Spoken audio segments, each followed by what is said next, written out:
I'd also like to recognize Missoula County Commissioner Gene Curtis, who is also joining me here today. In the fall of 1927, 9 years after the armistice that ended the war, efforts were underway to formally recognize Missoula County residents who lost their lives during World War I. Efforts led by the Missoula American Legion Auxiliary. Auxiliary leaders successfully raised funds for the granite base of the memorial that you see here today, but they struggled to secure funding for the statue itself. According to the Missoulian at the time, quote, "It began to look like failure when citizens who were in sympathy with their, that is the auxiliaries' efforts, petitioned the county commissioners to pay for the statue out of county funds. This movement met with such widespread approval that the commissioners immediately granted the request of the petitioners, and the statue was ordered from Chicago."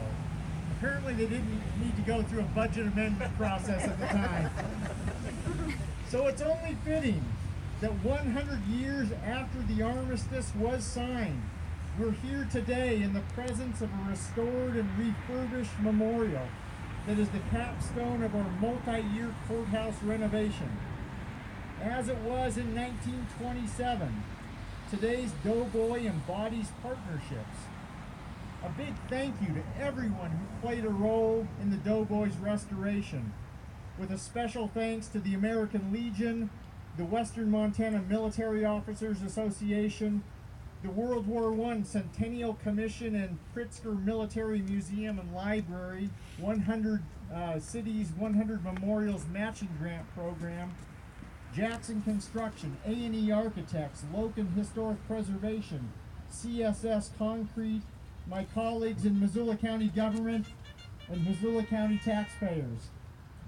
So, okay, that was a nice touch. So it's an honor for me today, on behalf of the Missoula Board of County Commissioners and in recognition of our role as stewards of our county's heritage, to rededicate the Doughboy in remembrance of not only those who lost their lives during the Great War, but to also rededicate this monument in honor of all veterans who have served their country in times of peace and in times of war, including and especially to those who have given the ultimate sacrifice of their lives in defense of this country and for the betterment of the world.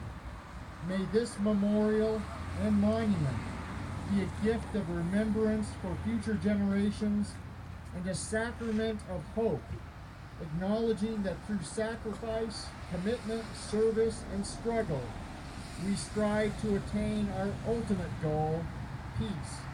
Thank you.